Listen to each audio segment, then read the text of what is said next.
Welcome everyone to this pre-recorded talk for the International Conference on Performance Engineering. My name is deGoede. I'm currently a master's student in artificial intelligence at the University of Amsterdam. And in this video, I want to talk about our recent work that analyzed the cost of reinforcement learning for game-playing engines through a Hive case study. This work was done in collaboration with Duncan Kampertz from SURF and with Anne-Lucia Fabinescu from the University of Amsterdam. To start, I would like to provide you with some background knowledge about game-playing engines. So, utilizing computers to play board games has been a topic of research for many decades. And traditional approaches incorporate heuristics with the goal of replicating decision-making of expert-level human players. Although traditional game engines have been successful in a wide variety of games, they heavily rely on the creation of heuristics. And despite decades of work to create such heuristics, there remain games for which the best traditional engines are only able to play at the level of human amateurs. But this all changed in 2016 when DeepMind introduced AlphaZero, which became the first ever engine to beat a human professional Go player. In contrast to traditional engines, AlphaZero only knows the rules of the game, uses neither handcrafted heuristics nor game-specific knowledge, and actually learns to play the game by playing many games against itself. The advantage of such engines over traditional heuristic-based approaches amounts to learning heuristics by practicing. And so as a result, it seems that a playing engine for any game can be built that way. But unfortunately, the efficiency of this approach remains largely unknown, as the procedure comes at a significant price in terms of computer resources. In particular, researchers often employ a trial-and-error approach to find out what design choices work well. This will result in many trials because the game encoding and high parameters are non-trivial to tune. Moreover, not only is the win-loss assessment expensive to compute, the knowledge gained in this process is difficult to extract. To increase efficiency, optimizations are needed. For instance, we can incorporate more human knowledge to reduce the size of the design space, improve the modeling itself, but most importantly, we can improve the training speed. In our work, we studied the efficiency of this approach through a case study for the game of Hive, which is a two-player turn-based strategy game in which the goal is to surround the enemy queen bee by placing and moving tiles according to various tile-specific movement rules. Hive is an example of a game for which all existing engines are far from the level of human expert-level players. There are many aspects to the game of Hive that make it different from already solved games, which make it challenging to adapt AlphaZero's approach to this game. Most importantly, the rules of the game of Hive do not encourage progression towards the final state of the game, resulting not only in longer playouts in comparison to already solved games, but it will also make it much harder for the AlphaZero based Hive engine to generalize which specific moves contributed to the win. And what is more, the structure of the state of the game is dynamic in nature, resulting in an incredibly large state space, and as a result, our AlphaZero based engine has to perform well in a zero-shot setting, as it will often need to find strong moves in game states that it has never encountered before. And so taking all of this into consideration, our ultimate goal is to create a Hive playing engine based on AlphaZero's approach, which we will call AlphaZero Hive, or AZ Hive for short. To create AlphaZero Hive, we first have to implement a training infrastructure that consists of two building blocks. The first building block is a neural network that takes in a board state and it produces two things. The first thing it produces is a policy factor, which provides a probability distribution over every possible move, and it gives high probabilities to moves that are thought to be good. And then it also outputs a value between -1 and 1, describing the neural network's guess as to who is winning from the current board state. The second building block is Multicolored Research, whose goal is to find promising moves by exploring a game tree whose nodes are game states and whose edges are moves that transition one game state into another. At the end, Multicolored Research outputs another improved policy factor that in general is much stronger than the policy factor that is output by the neural network. Intuitively, this allows the neural network to improve. In particular, we can let the engine play many games against itself such that every move is played according to the policy factor output by Multicolored Research, and then collect a lot of data about these games. After playing these games, we can train the neural network using this data by adjusting its parameters such that we maximize the similarity between the neural network's policy factor and the one that's output by Multicolored Research. And then besides that, we want to minimize the error between the predicted winner and the neural network's guess to the winner. This way, the neural network will become more likely to find stronger moves in the future. To enable AlphaZero Hive to learn to play, we need to provide it with the rules of the game for it to explore different correct game actions.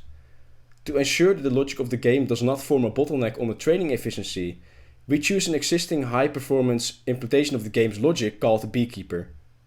Beekeeper is a C-based Hive implementation that was developed by Duncan Campert, who is also actually one of the co-authors of this paper. We preserve the backend of Beekeeper, which includes its implementation of the mechanics of the game, but then adapt its front end to enable different encodings of the board state and game actions, which eventually define different AlphaZero Hive versions. Although AlphaZero's approach does not require any handcrafted heuristics, it does require us to encode game-specific components in a clever way. Furthermore, for a game as complex as Hive, how we encode such components in the AlphaZero framework has great consequences on both the design, implementation and performance of the resulting engine. To systematically analyze different encoding options, we define a multi-dimensional design space, whose dimensions corresponds to making a single design choice. Every combination of design choices corresponds to a single configuration, which is essentially a single point in the design space. The dimensions of this design space can be anything from the representation of the board state to optimizing the training procedure in terms of both efficiency as well as energy. But what is important is that the size of this design space explodes exponentially with the number of possible design choices. To make this more concrete, the first 3 dimensions of the tiny fraction of the design space that we propose already span 60 unique configurations, and this number will become even larger as we add more and more dimensions. In search for a strong Hive implementation, we explored a small subset of the design space by empirically evaluating the performance of the configuration in the subset. Specifically, to study the impact of different board representations on the overall playing strength of the engine, we compared different instances of AlphaZero Hive that employ different board representations, while keeping the remaining dimensions of the design space fixed. But then the first question is, what metric can we even use to assess success? Even a more simple task such as quantifying the strength of a single move with some heuristic is already difficult, as any such moves come with both advantages and disadvantages that all have to be taken into consideration. To address this issue, we evaluate the strength of an engine by comparing it against a baseline implementation that plays random moves. To that end, we train each configuration for 4 hours and regularly pit each of them against the same random agent to measure improvement. Our results indicate that while some engines substantially improve over the course of training, others seem to not improve at all or even get worse over time. Moreover, despite the fact that we keep most of the design space dimensions fixed, it is unpredictable which specific configuration yields the best performance. Even though this plot shows the average of only 5 training runs for each configuration, this minimal exploration of 5 different designs already comes at the computational cost of 100 GPU hours.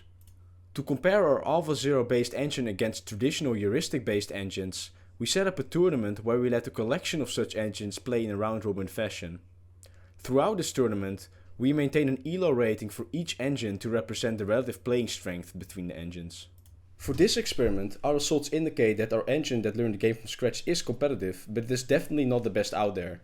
In particular, even after training a configuration that we already found to work reasonably well for 24 hours, it is still being outperformed by engines such as Minimax and classic Multicolored Research. Which brings me to our evaluation on the energy cost that comes with the design space exploration. Concretely, we measure the energy consumption of the CPU and GPU that comes with training a typical AlphaZero Hive configuration. And for this, we use Liquid Power Meter and NVIDIA SMI to measure the power consumption of the CPU and GPU respectively. Our results show that the power consumption linearly increases in the initial training phase, which can be attributed to the linear increase in the number of training samples in this phase. After this, the energy consumption stabilizes to roughly 300,000 joules per training iteration. We can use this information to estimate the computational cost of exploring the design space. As mentioned before, an exploration of the design space is necessary to determine the best performing configuration for the game. However, because there are no rules in AlphaZero's methodology to discern between good and bad designs for the game of Hive, exploring the design space requires trying all possible configurations, which in turn is extremely compute intensive.